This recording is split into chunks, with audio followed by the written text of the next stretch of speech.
What is up, everybody? Jeff Anderson here with One Fish, Two Fish. I'm here on scene. Hurricane Dorian is happening right behind me here. I feel like Jim Cantori from the Weather Channel, but I've got the Chesapeake Bay right behind me, and it is like full-on hurricane status right now. This is just absolutely crazy.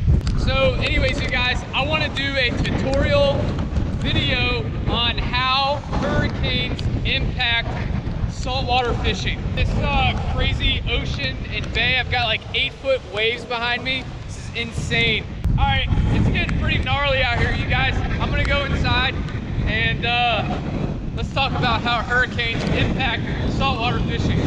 All right, y'all, so I made it back into my house and I got on some dry clothes. That's pretty gnarly out there. All right, let's talk about how hurricanes impact fishing.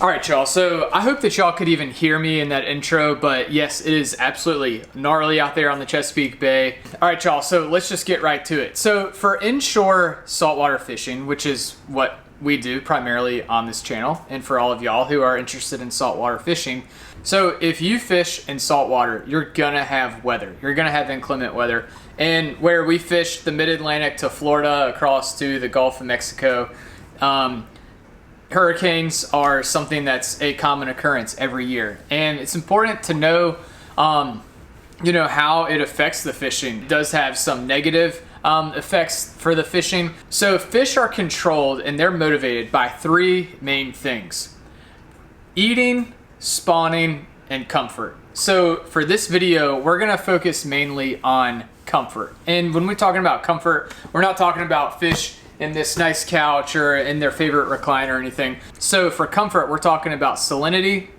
water temperature, and water quality. That's what we're mainly gonna focus on. And that's mainly what hurricanes impact. That's the first and most important thing, is that when you have long periods of rain, or just you have a lot of rain, you have flash flooding or flooding, then you're gonna have a lower level of salinity. You're also going to have a decrease in water temperature. So that water is going to get churned up. It's going to get all murked up and brown and gross. And that's not what a fish feels comfortable in. They're just simply going to move to where they're comfortable. So they're going to move to areas of higher salinity, to areas where the water isn't getting as murked up. So it's not as impacted by waves. In a study that I found on the internet, it said that triggerfish in 120 feet of water where there's a hurricane can still feel the waves of, you know, those 15 to 20 foot ocean swells or anything greater than that a hurricane will cause. And those triggerfish in 120 feet of water will actually move to significantly deeper water because they can still feel at 120 feet the impacts of those waves. So for inshore saltwater fishing and nearshore stuff, those fish are for sure going to feel the impacts. So what are those fish going to do? They're just going to move to deeper water. They could move to deeper water within that river, within that inlet, within, you know, that estuary, wherever those fish currently are. So if they're up on a flat, then they'll probably move out to the main channel. Or if it's that bad, then they continue to move out to where the water is calmer and just more of a, you know, consistent water quality to what they're used to and what they're comfortable in. So here in the Chesapeake Bay, they might move out of our inlets and they might push out into the bay, or they might push out into the ocean. Or like I said, some of them will just kind of hunker down into deeper spots within the inlets. So that's kind of the first thing, is that within all that, you're gonna have lower levels of salinity, you're gonna have lower levels of oxygen, because also this is kind of like scientific, but there's a lot of microorganisms, whether it's plants or like plankton or phytoplankton, but specifically plants, you know, they rely on the sun, on photosynthesis to grow and to mature and to develop. So when you have longer days of clouds, and typically with a hurricane, sometimes you're going to get 2 or 3 or maybe even more days than normal of low sunlight. And that also, with that churned up water, is going to have, it's just going to be a lower level of oxygen for those fish, because the fish need salinity, they need salt water. They also do rely on some of the plants which is why if you're trout fishing or red fishing and you come to an area with a lot of submerged grass, then that's an area that typically is going to hold those redfish and those trout. So sometimes, like in the Outer Banks, when those areas flood so bad, it will literally move that submerged grass to different areas of the Pamlico Sound.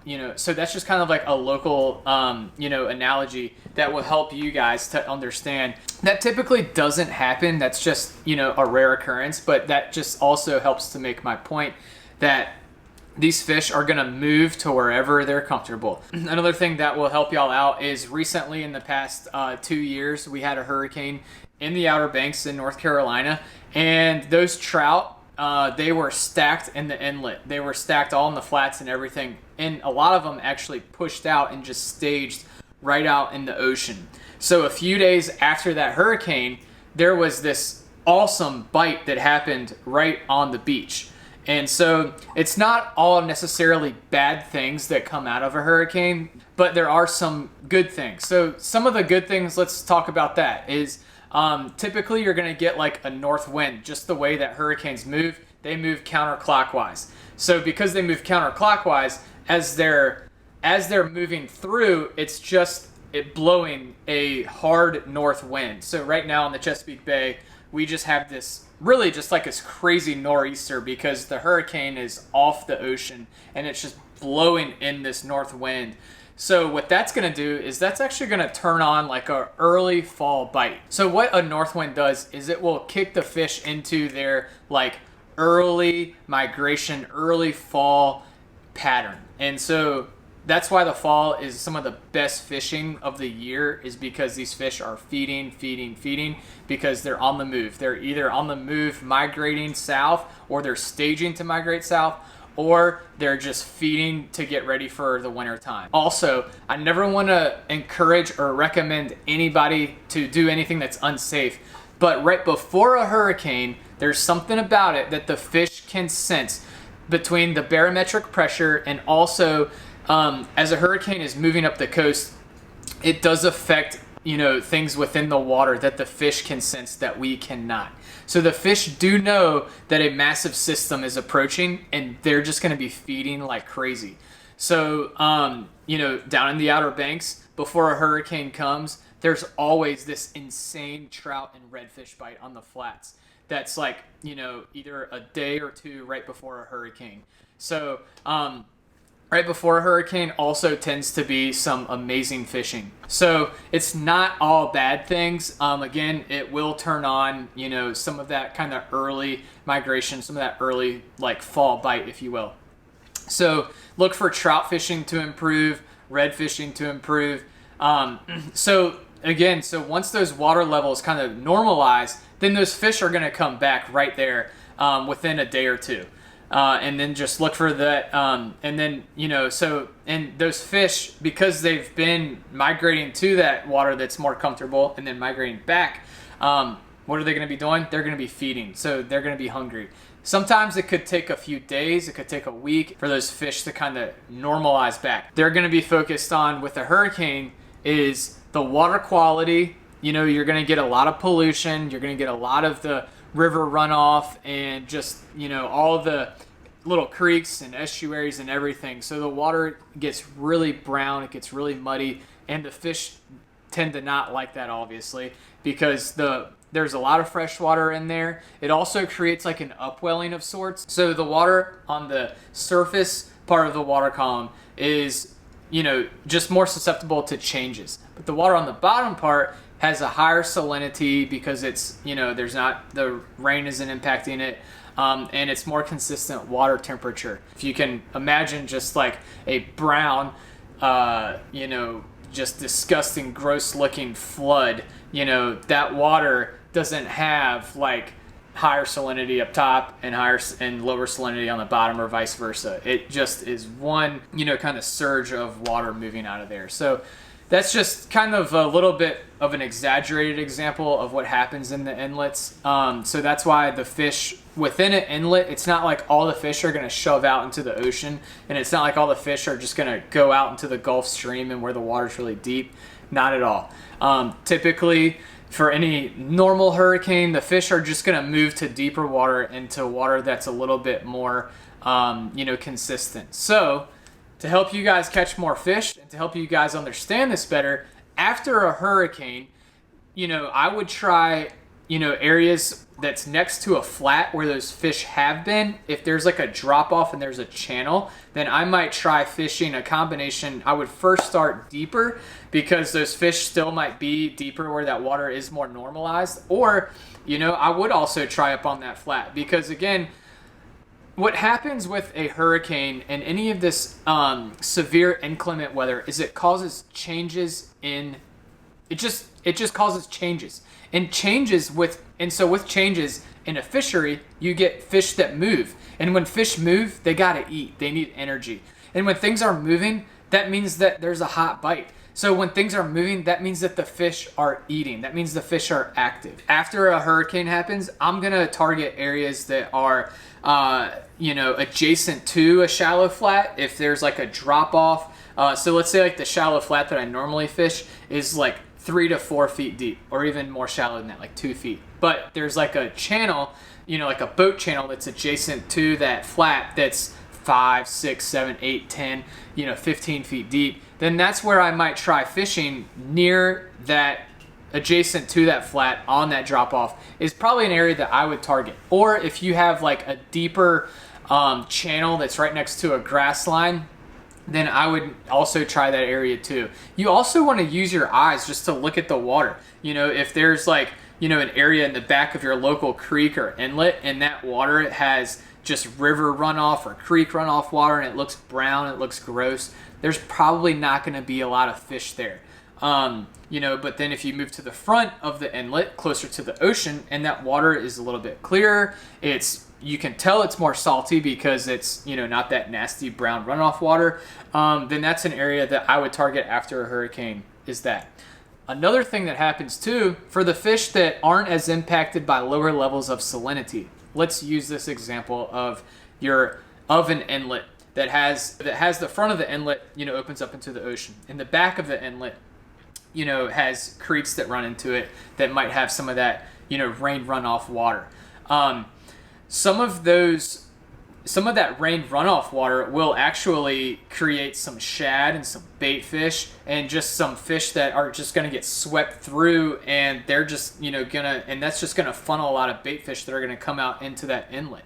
So while the front of the inlet at the ocean, might be great because that water has higher salinity, maybe a more consistent water temperature, but some of that areas that you might want to check out as well, that the redfish and the trout are gonna kind of stage near, are gonna be some areas that they can ambush a lot of that forage and that bait that's getting pulled out of those creeks and those rivers. So again, it's not all doom and gloom, it's not all bad.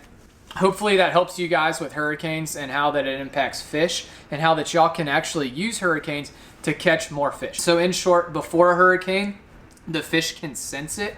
So 2 or 3 days before a hurricane, those fish are going to be feeding like crazy. I went out, I just posted a video with my buddy. I went kayak fishing. It was the day before Hurricane Dorian, and we caught a ton of fish. I caught 12 to 13 different species of fish, and we had a pretty solid day fishing. So if you're even thinking about going fishing in a hurricane, that's just dumb.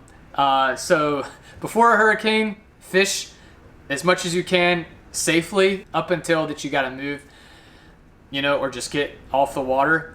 During a hurricane, don't fish during a hurricane because it's not even worth it. So anyways, you guys, so after a hurricane, you want to be really paying attention to water quality, to the salinity in the water. And the salinity in the water, it's not like you can tell if this water is saltier or fresher, but if the water is crazy murky, it's crazy churned up, and you have like a freshwater creek or a bunch of rivers and just river runoff water, then that's an area that you probably do not want to target. So you want to move to areas that that there's going to be a higher salinity content. So that's another thing that I would look at. Pay attention to the water temperature, to the water salinity, and just the water quality. What the water looks like. Is it brown? Is it relatively clear looking?